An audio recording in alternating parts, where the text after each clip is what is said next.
Délibération suivante, très importante également, l'engagement de la ville de Saint-Maurice auprès d'un bailleur social qui s'appelle Séquence pour la création d'une maison de santé dans le quartier du Pont. Alors, c'est moi aussi qui présente ce rapport qui nous engage, cette délibération qui va nous engager pour quelques années. Pour faire simple, donc vous savez que l'Île-de-France est confrontée à une problématique de désertification médicale tout à fait préoccupante.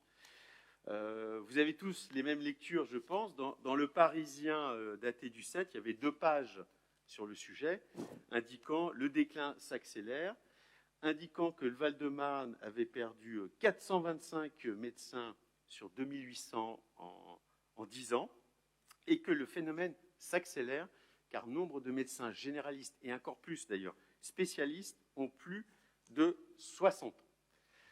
Donc, pour faire face à ce risque de désertification, on a cherché des solutions, notamment pour le quartier du Pont, qui est un quartier qui comprend beaucoup d'habitants et où il y a une véritable vulnérabilité, puisqu'on peut dire que si nous restons inactifs, le docteur actuellement présent, le docteur Boulanger, dans la galerie des Arcades, inéluctablement, c'est dans la nature des choses, sera amené à quitter Saint-Maurice sans être remplacé. Donc c'est tout un secteur d'activité qui serait moins bien desservi, voire mal, on peut dire, desservi, en termes de présence de médecins généralistes. Séquence demande un engagement financier, néanmoins, le loyer étant de un peu moins de 2 000 euros, normalement répartis par mois, entre 3 médecins, donc on est, vous voyez, entre 600 et 700 euros par mois de charges locatives. Je pense que c'est particulièrement attractif. Séquence demande un engagement, c'est que s'il n'y avait aucun médecin à la livraison de l'immeuble intéressé, que la ville prenne en charge le loyer pendant 2 ans. Ce qui voudrait dire qu'on aurait 18 mois plus 2 ans pour finir par trouver ces médecins. Et après, on n'aurait plus d'engagement financier. Alors, c'est un cas d'école, on peut en discuter à l'infini, mais voilà, c'est une façon aussi de demander à la ville de continuer à s'intéresser au dossier, puisqu'on l'a fait, je pense, avec un certain succès. Ce que ne voudrait pas notre interlocuteur, et on peut, je pense, le comprendre, c'est qu'une fois Séquence engagée dans ces travaux, la ville se désintéresse du sujet et se dit, bon, maintenant, c'est à vous de remplir. On ne se désintéressera pas de ce sujet. C'est un sujet de santé publique très important. Les gens qui ne peuvent pas se soigner facilement, souvent, renoncent à se soigner. Donc, il faut que le médecin généraliste soit tout près de chez soi. On sait que dans ce quartier, il y a des populations vulnérables, fragiles. On ne peut pas les abandonner. Donc c'est un dossier que nous portons et auquel on croit énormément. Et j'espère qu'il sera approuvé par tous les rangs de cette assemblée. Voilà. Est-ce qu'il y a des observations? Monsieur Jean Loiseau. Oui, nous partageons le constat qui a été fait de la baisse du nombre de médecins généralistes dans la commune et de la possibilité aussi que cette baisse se prolonge avec les prochains départs à la retraite. Ce constat avait déjà été posé par l'Agence régionale de santé depuis 2018, quand elle a classé la ville de Saint-Maurice parmi les zones d'action complémentaires, c'est-à-dire les zones vers lesquelles il fallait diriger un effort particulier pour inciter à l'installation de jeunes médecins. Que l'ARS accepte aujourd'hui d'aider financièrement ce projet est une bonne chose. Nous pensons cependant que cette participation publique au projet, sous la forme d'une subvention, ainsi que le montant réduit du loyer qui sera demandé par la suite aux praticiens qui s'y installeront, devrait avoir pour contrepartie un engagement à fournir l'accès à une médecine de secteur 1, à un prix abordable, avec un reste à charge à minimum. C'est un point d'autant plus important que le secteur d'installation choisi, le quartier du Pont, est un quartier de Saint-Maurice, où sont concentrés un grand nombre de logements sociaux. C'est pourquoi notre choix, plutôt que la création d'une maison de santé, aurait plutôt été celui de la création d'un centre municipal de santé qui se doit d'accueillir des médecins conventionnés de secteur 1, ce qui nous aurait donné l'assurance d'avoir, dans la durée, des tarifs pour la médecine pratiquée qui resteraient abordables pour tous. Alors, vous disiez que c'était l'ARS qui allait se charger de la recherche des médecins.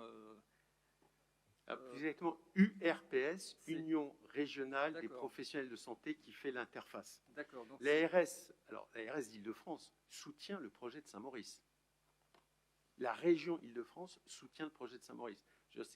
Voilà, ça prend une certaine envergure. Concernant la question des médecins, effectivement, on en a discuté en commission, et vu le public présent dans le quartier, ça serait du bon sens qu'il y ait au moins un médecin généraliste exerçant le secteur 1. Alors, on voulait demander justement, puisque ça a été confié à l'URPS, donc compte tenu des subventions publiques dont le projet bénéficiaire et compte tenu de l'engagement supplémentaire qu'il demandait à la ville, puisqu'on demande à la ville de s'engager pour une durée de 24 mois de se porter garante sur le paiement des loyers, on souhaiterait qu'il y ait des préconisations auprès de l'URPS, donc, pour que leur recherche s'oriente vers des médecins conventionnés de secteur 1, et si possible les 3, ça serait l'idéal. Et on souhaiterait également que la possibilité d'un projet de centre municipal de santé soit réexaminé et soumis à discussion. Observation. Si, Claude Nicolas. Simplement, je voulais insister pour compléter l'intervention de Jean, sur des précisions sur notre projet. Parce qu'en fait, on va s'abstenir sur cette décision dans la mesure où on a un projet.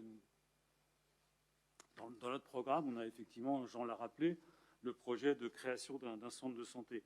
Et c'est important parce que, au-delà de la maîtrise publique, effectivement, de la santé, on a effectivement deux avantages, l'accessibilité sociale et la démocratie sanitaire.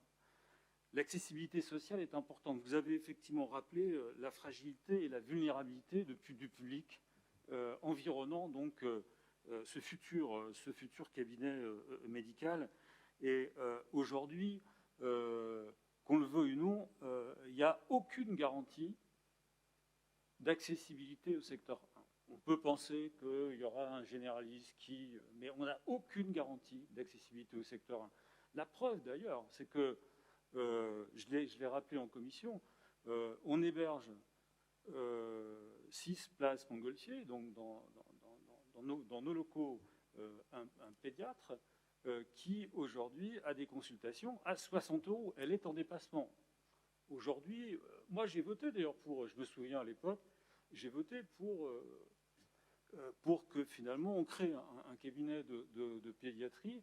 Le problème, c'est que la commune finalement n'a pas de marge de manœuvre sur le prix à payer. Et c'est un vrai problème. La deuxième chose, c'est la démocratie sanitaire. C'est important parce qu'elle s'exprime notamment dans le cadre d'un centre de santé, elle s'exprime notamment par les élus. Et l'avantage des élus, donc d'une maîtrise publique d'une politique de santé, c'est qu'ils sont à même de réfléchir à une stratégie de santé sur les communes. Alors, c'est vrai qu'on avait prévu, il faut le dire, on a prévu dans notre programme, il faut le dire, un centre de santé. C'est une création beaucoup plus complexe, c'est évident, et on a prévu effectivement un centre de santé plutôt intercommunal. On pourrait imaginer un centre de santé cantonal, Joinville, Saint-Maurice, Charenton.